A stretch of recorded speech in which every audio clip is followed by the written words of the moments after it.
जय श्री कृष्णा। राधे राधे। आप सभी को सावन मास की ढेरों शुभकामनाएं। आइए अब हम सावन मास का 8वां अध्याय और 8वें दिन के पुण्य फल देने वाली कथा का श्रवण करेंगे और अंत में देवों के देव महादेव जी की आरती सुनेंगे। अब तक हमने 7 अध्याय सुने हैं। अगर आपका कोई भी अध्याय सुनने से छूट गया है तो डिस्क्रिप्शन बॉक्स में मैं उसका लिंक छोड़ दूंगी। आप वहां से अपना छूटा हुआ अध्याय सुनकर पुण्य लाभ कमा सकते हैं। आइए अब हम सावन मास का 8वां अध्याय सुनते हैं।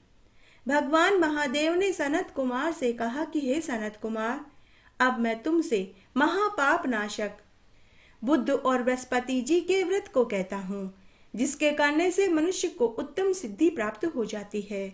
ब्रह्मा जी ने जब चंद्रमा को ब्राह्मणों का राजा स्वीकार कर लिया तो एक बार बृहस्पति जी की अत्यंत ही रूपवती स्त्री तारा के रूप व लावण्य को देखकर चंद्रमा उस पर मोहित हो गया और बलपूर्वक उसे अपने घर में लाकर गुरु पत्नी का उपभोग करने लगा। कुछ समय के बाद उसके सर्व गुण संपन्न एक पुत्र पैदा हुआ जो बुद्ध के नाम से प्रसिद्ध हुआ। बृहस्पति के द्वारा खोजे जाने पर तारा चंद्रमा के घर पाई गई। बृहस्पति जी ने कहा कि गुरु पत्नी के साथ किए महापाप से तुम्हें कैसे मुक्ति मिलेगी।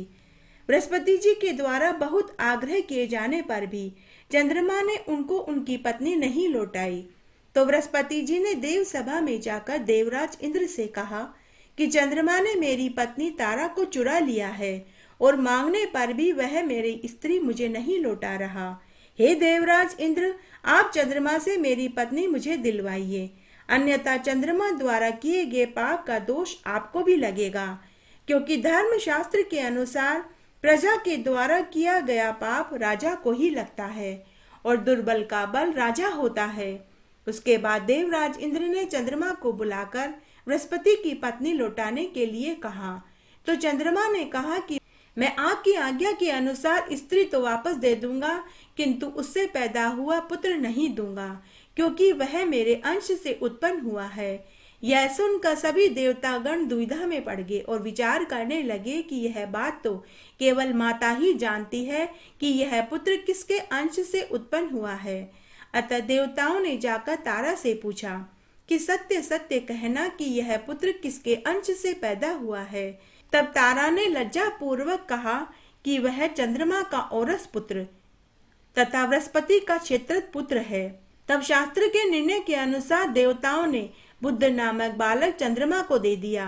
बृहस्पति को उदास देखकर देवताओं ने कहा कि यह बृहस्पति और चंद्रमा दोनों का ही पुत्र कहलाएगा।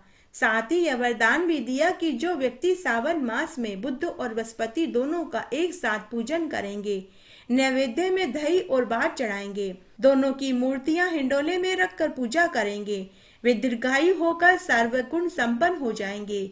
यदि कोई कोष में मूर्ति रख कर पूजन करेगा तो उसके कोष में अक्षय वृद्धि होगी। रसोई घर में लिखने से व्यंजनों में वृद्धि होगी। देवालयों में लिखने से देवों की कृपा प्राप्त होगी और भंडारे में लिखने से धन धान्य की वृद्धि होगी। 7 वर्ष तक यह व्रत करने के बाद उद्यापन करना चाहिए। उद्यापन से पहले सारी रात जागरण करना चाहिए। स्वर्ण की प्रतिमा बनाकर षोडशोपचार विधि से पूजन करना चाहिए। हवन करते समय तिल, घी और खीर की आहुति तथा अपा मार्ग तथा पीपल की संविधा में हवन करके पूर्णाहुति देनी चाहिए। सनत कुमार जी ने भगवान महादेव से पूछा कि इस दिन मामा भांजे और ब्राह्मणों को उत्तम भोजन करवाने के पश्चात सम भोजन करना चाहिए। इस प्रकार 7 वर्ष तक निरंतर व्रत करने से सभी मनोरथ पूर्ण होते हैं। विद्या चाहने वालों को शास्त्रों व वेदों का ज्ञान प्राप्त होता है। बुद्ध ज्ञान का तथा गुरु महानता का प्रदाता है। यह सुनकर सनत कुमार ने भगवान महादेव से प्रश्न किया कि हे ईश्वर, आपने मामा भांजा को भोजन कराने की जो बात कही है, तो ऐसा क्यों करना चाहिए, कृपा करके विस्तार से बताइए। तब भगवान महादेव सनत कुमार से बोले कि हे सनत कुमार, किसी समय में 2 ब्राह्मण थे। वे परस्पर मामा भांजे थे। वे दोनों अत्यंत ही गरीब थे। भिक्षा मांगकर अपना जीवन निर्वाह करते थे। एक दिन भिक्षा मांगते मांगते वे एक सुंदर नगर में पहुंचे। उन्होंने देखा कि सभी नगरवासी सभी वारों का व्रत करते हैं, किंतु उन्हें बुध और बृहस्पति का व्रत करने वाला कोई नहीं मिला। यह देखकर उन्हें महान आश्चर्य हुआ और उन्होंने बुध और बृहस्पति का व्रत करना आरंभ कर दिया, किंतु व्रत की विधि ज्ञात न होने के कारण वे दुविधा में पड़ गए। तब एक रात्रि को स्वप्न में बुध और बृहस्पति देवता ने उन्हें आकर व्रत का पूरा विधान बताया। स्वप्न के अनुसार उन्होंने विधि पूर्वक व्रत किया, जिसके प्रभाव से वे 7 वर्ष की अवधि में ही धन संपत्ति पुत्र पौत्र से संपन्न हो गए। और बुद्ध और गुरु ने साक्षात प्रकट होकर उन दोनों को वरदान दिया कि जिस प्रकार आप दोनों ने हमारे व्रत का प्रचार किया, व्रत किया, अब हम यह वरदान देते हैं कि भविष्य में जो कोई भी यह व्रत करेगा और मामा भांजा को उत्तम भोजन कराएगा, उन्हें निश्चय ही सर्व संपदा प्राप्त होगी। जब तक सूरज चांद रहेंगे तब तक यह व्रत करने वाला हमारे लोक में आनंद सुख भोगेगा। आइए अब हम श्रावण मास में सुनी जाने वाली गाय तुलसी व्रत कथा सुनते हैं। जगतपुर गांव में एक ब्राह्मण और ब्राह्मणी रहते थे, जिनको एक लड़की थी। लड़की जब थोड़ी सयानी हुई तो मन पसंद पति प्राप्त करने हेतु उसने सावन मास में गाय और तुलसी का व्रत किया, परंतु व्रत पूरा होने से पहले ही उसकी मृत्यु हो गई। ब्राह्मण ब्राह्मणी बहुत दुखी हुए और अपने भाग्य का दोष मानकर अपना जीवन जीने लगे। मृत ब्राह्मण कन्या ने कुछ समय के बाद एक कोली के यहाँ जन्म लिया। वहां उसका नाम चंदा रखा गया। पूर्व जन्म से भी वह अधिक खूबसूरत दिखाई देने लगी। उसे देखकर ऐसे लगता था जैसे चांद भी शर्मा जाएगा। चंदा धीरे धीरे बड़ी होने लगी। देखते ही देखते जब उसे रजस्वाला होने लगी तो माता पिता को चंदा के विवाह की चिंता सताने लगी। लड़की के बड़ी होने पर माता पिता की चिंता होना स्वाभाविक भी है। एक समय राजा का लड़का शिकार खेलता हुआ चंदा की झोपड़ी के सामने से गुजरा। उसने चंदा को वहां खड़ा देखा तो चंदा के रूप पर मंत्रमुग्ध हो गया और उसके साथ विवाह की इच्छा जताई। यह सुनकर चंदा थोड़ी शर्मा गई और शर्माते हुए बोली कि हे राजकुमार, हम तो छोटी जात के हैं, हमारी कोली जात आपके महल की कैसे शोभा बन पाएगी। किंतु राजकुमार ने चंदा की बात नहीं मानी। कहावत भी कही गई है कि राजा माने वो रानी, छाना विनती आनी। राजकुमार ने चंदा के साथ गंधर्व विवाह कर लिया और उसको अपने महल में ले आया। खूबसूरत चंदा को देखकर जब राजकुमार महल में पहुंचे तो राजकुमार के माता पिता भी चंदा को देखकर बहुत प्रसन्न हुए। कुछ समय के बाद राजा रानी ने अपने पुत्र को राजगद्दी सौंप दी और सोमवन में जाकर तपस्या करने लगे। एक दिन राजा चंदा को लेकर हिरण का शिकार करने के लिए जंगल में गए। जंगल में दोनों ने खूब आनंद लिया और खूब मस्ती करी। इतने में ही चंदा को पानी की प्यास लगी तो वह सरोवर के पास पानी पीने पहुंची। वहां चंदा ने देखा कि गांव की बहुत सी स्त्रियां गाय तुलसी का व्रत कर रही थी।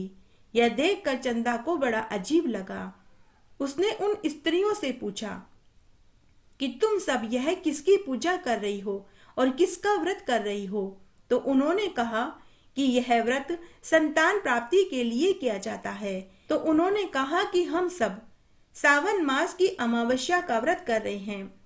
यह व्रत गाय तुलसी व्रत के नाम से जाना जाता है और यह व्रत संतान प्राप्ति के लिए किया जाता है। यह सुनकर चंदा ने भी पुत्र की इच्छा से व्रत करने का निश्चय किया। उसने यह बात राजा से कही तो राजा ने खुश होकर उसे व्रत करने की इजाजत दे दी। सावन मास आने पर चंदा रानी ने अपनी सहेलियों के साथ गाय तुलसी का व्रत धारण किया। चंदा रानी भक्ति पूर्वक व्रत करने लगी। गाय और तुलसी का पूजन करती, गाय को घास खिलाती, तुलसी क्यारे में घी का दीपक जलाती, सादा भोजन करती। इस प्रकार चंदा रानी ने गाय तुलसी व्रत को पूरा किया। व्रत के प्रताप से एक दिन वह गर्भवती हो गई। इस बात को सुनकर राजा को बड़ी प्रसन्नता हुई और वे प्रभु का यश मानने लगे। परंतु उस राजा की अन्य और भी रानियां थी। जब उन्हें इस बात का पता लगा तो वे चंदा से ईर्ष्या करने लगी। इस तरह समय बीतने लगा। जब चंदा का 7वां मास पूरा हुआ तो राज्य की तरफ से चंदा रानी के पिता को निमंत्रण भेजा गया। जिससे पिता तुरंत राजमहल में पहुंचे। चंदा के पिता को देखकर अन्य रानियां उनके ऊपर हंसने लगी और मजाक उड़ाने लगी, लेकिन चंदा रानी ने इसकी ओर ध्यान नहीं दिया। होम हवन कराया गया, हाथ में राखी बंधवाई गई। तब अन्य रानियां कहने लगी कि कोली की जात को रक्षा कैसी और राखी कैसी, परंतु राजकुल की रीत के अनुसार चंदा रानी को राखी बांधे बिना नहीं चलता था। इसलिए दासियों ने 4 रास्ते की मिट्टी, हनुमान जी की मली, लोहे की कील, काले रंग का ऊन और कपड़े का टुकड़ा मिलाकर चंदा रानी को राखी बांधी और खोला भरा। यह देखकर अन्य रानियां फिर से बोली कि कोली की लड़की को खोला क्या और ओला क्या, परंतु राजकुल की रीत के अनुसार चंदा रानी का खोला भरा गया, जिसमें हरा नारियल, मूंग और शगुन के कई सोने की मोहरें रखकर गाजे बाजे के साथ चंदा रानी अपने मायके में कोलीवास में प्रसूति के लिए भेजी गई। पूरे 9 महीने के बाद चंदा रानी को एक पुत्र पैदा हुआ। उसकी बधाई स्वरूप राजा को फूल का दड़ा भेजा गया। यह देखकर राजा बड़े प्रसन्न हुए, लेकिन अन्य रानियां जल भुनकर खाक हो गई, क्योंकि उन रानियों को संतान सुख प्राप्त नहीं हुआ था। वे सभी बांझ थी। समय पूरा होने पर चंदा रानी चंदा जैसा पुत्र लेकर महल में आ गई। उसने अपने पुत्र का नाम चंद्रमौली रखा। चंद्रमौली धीरे धीरे बड़ा होने लगा। उसको देखकर अन्य रानियों को बड़ी ईर्ष्या हुई, जिससे सभी रानियों ने इकट्ठा होकर राजकुमार चंद्रमौली को मारने का षड्यंत्र रचा। इस षड्यंत्र के अनुसार जब चंद्रमौली पलंग पर सोया हुआ था, तब दासी के द्वारा चुपचाप उठवाकर उसे दूर एक उकरने में फेंक दिया। चंद्रमौली बालक लुढ़कता हुआ पीपल के पेड़ के नीचे जाकर गिरा और रोने लगा।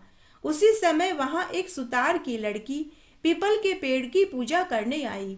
उसने बालक के रोने की आवाज सुनी तो वह बच्चे के पास पहुंची। सुतार की लड़की ने देखा कि एक बहुत सुंदर बालक रो रहा है।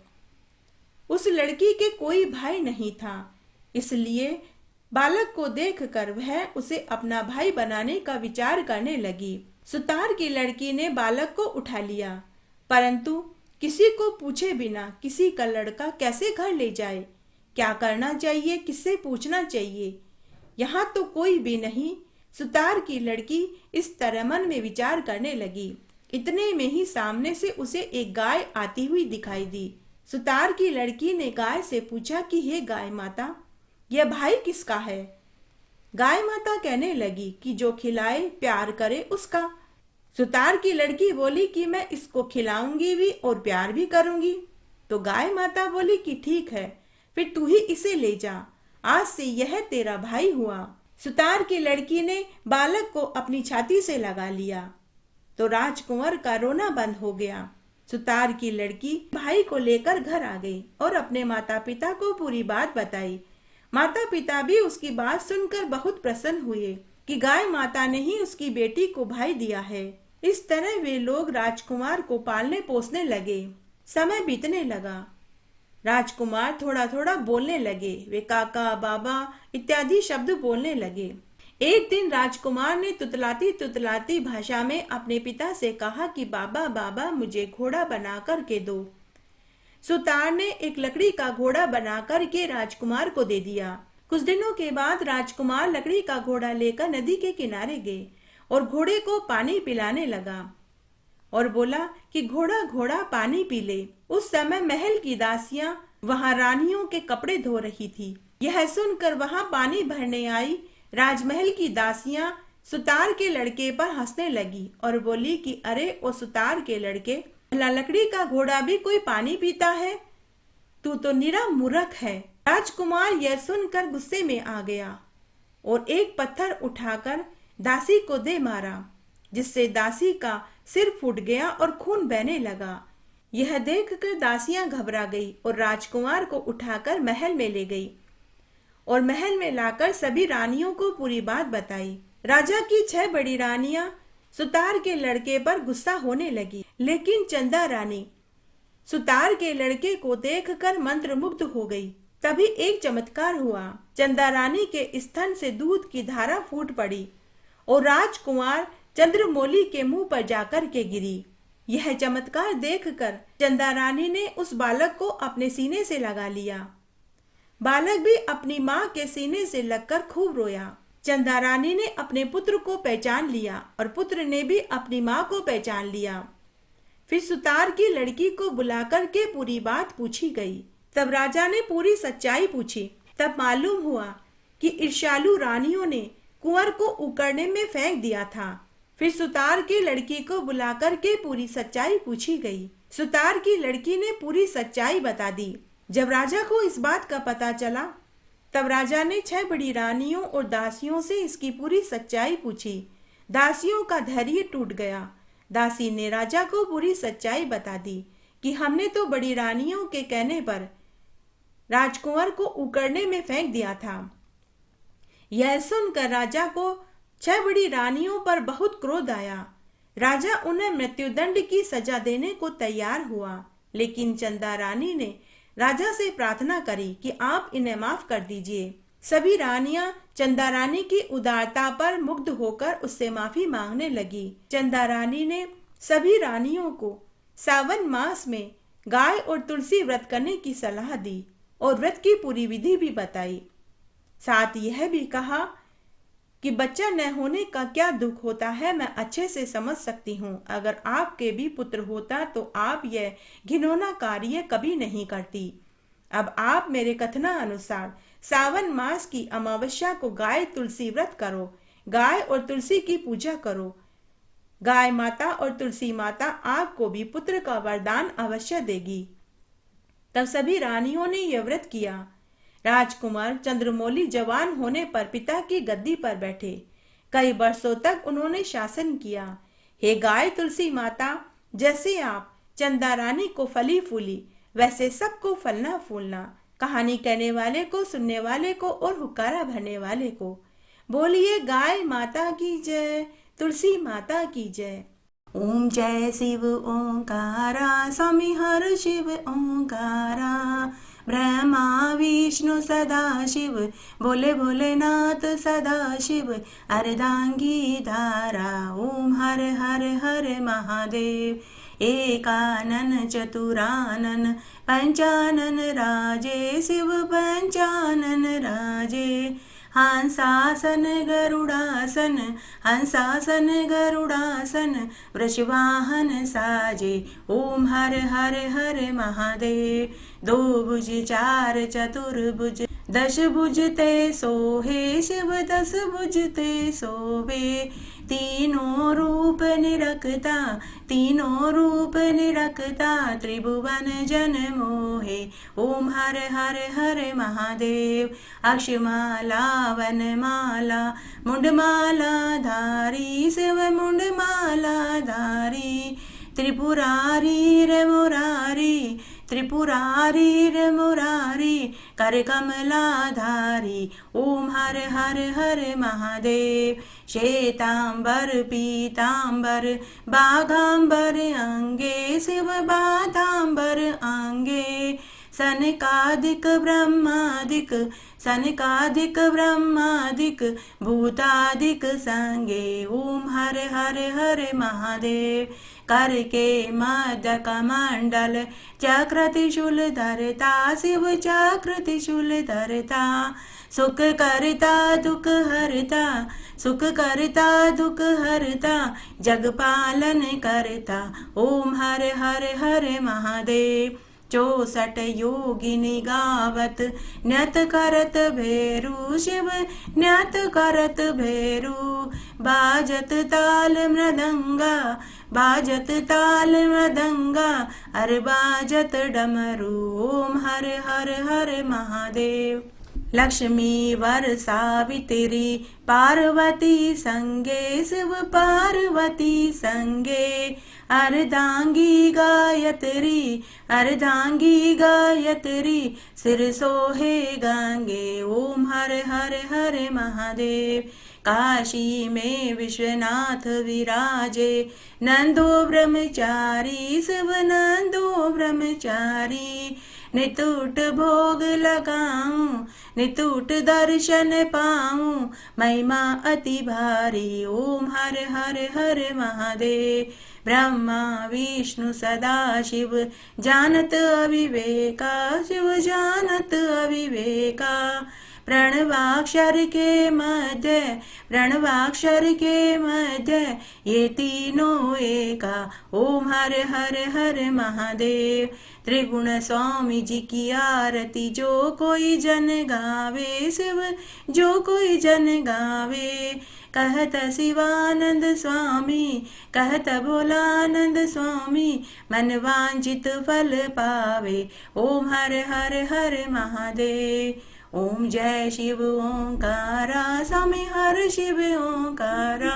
शिव पार्वती का प्यारा, शिव ओढ़त मृग चाला, शिव बरसत जलधारा, शिव पीवत भंग प्याला, शिव पहनत मुंड माला। भोले भोलेनाथ सदा शिव, काशी विश्वनाथ सदा शिव, पार्वती का प्यारा। ओम हर हर हर महादेव।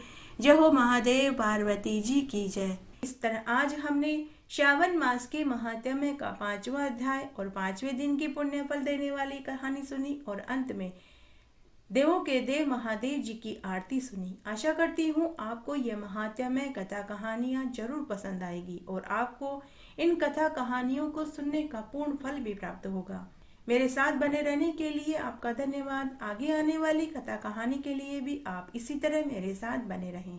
धन्यवाद। इस तरह आज हमने सावन मास का यह 8वां अध्याय सुना। आशा करती हूँ यह आपको जरूर पसंद आएगा। मेरे साथ बने रहने के लिए आपका धन्यवाद। आगे आने वाली कथा कहानी के लिए भी आप इसी तरह मेरे साथ बने रहें। धन्यवाद।